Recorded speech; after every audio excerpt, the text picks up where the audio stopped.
Bien chers amis de Café Évangile, quand il les eut renvoyés, il gravit la montagne à l'écart pour prier. Le soir venu, il était là seul. La barque était déjà à une bonne distance de la terre. Elle était battue par les vagues car le vent était contraire. Bien chers amis, il y a des moments dans la vie où nous faisons une expérience profonde, certaine, sûre, touchante et palpable de la présence de Dieu. Nous touchons cette présence de Dieu dans des œuvres palpables qu'il accomplit dans nos vies. Par exemple, une guérison miraculeuse, quelqu'un qui, à une étape d'un cancer terminal, voit l'action de Dieu qui le sauve de ce danger et qui lui redonne le souffle de vie. Des situations où des personnes ont tout perdu et d'un coup, criant vers le Seigneur, revenant à lui, tout a repris dans leur vie. Et ça, ce sont des preuves sûres de que le Seigneur a œuvré. Il y en a plein dans notre vie. Et chacun peut donner son témoignage sur comment, à des moments concrets de la vie,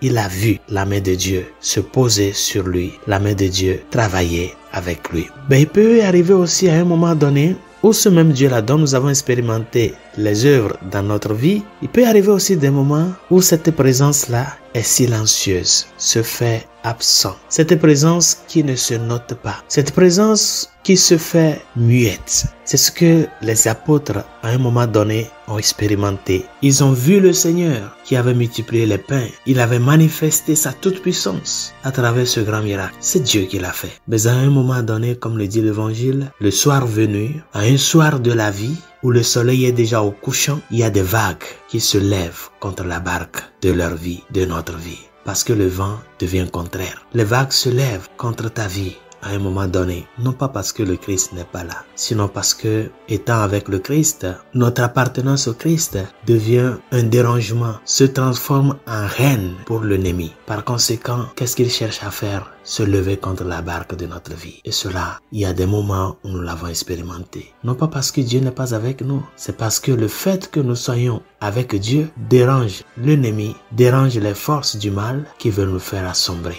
Mais même dans ce moment-là, chers amis, même dans cette lutte farouche contre les vents contraires, n'oublions pas qu'il y a quelqu'un envers qui nous devons crier, vers qui nous devons crier pour lui dire, Seigneur, viens à notre aide. Ne pensons pas qu'il n'est pas là, ne pensons pas qu'il nous a délaissés, mais reconnaissons avant tout que les vagues se lèvent contre la barque de notre vie parce que nous voulons appartenir au Christ. Et c'est là le grand défi. Il est là, mais c'est à nous de reconnaître sa présence silencieuse, ne pas rebrousser chemin, ne pas se laisser emporter par son silence, mais plutôt s'ouvrir à ce Dieu qui, nous voyant lutter contre les vents de ce monde, nous tend la main comme à Saint-Pierre pour le sauver. Notre monde de nos jours pense que nous les chrétiens nous avons perdu parce que les idéologies sont en train de faire de la propagande. Mais nous, il y a une seule chose qui doit nous soutenir et à qui nous devons nous accrocher, c'est que le Christ est le Dieu vivant hier, maintenant et à jamais. Et sa parole est vie, est chemin et est vérité. C'est pour cela, n'oublie pas que si tu veux être pour le Christ, les vagues contraires vont se lever contre ta barque. Ces vagues peuvent venir de ta famille, de tes amis qui veulent t'induire en erreur.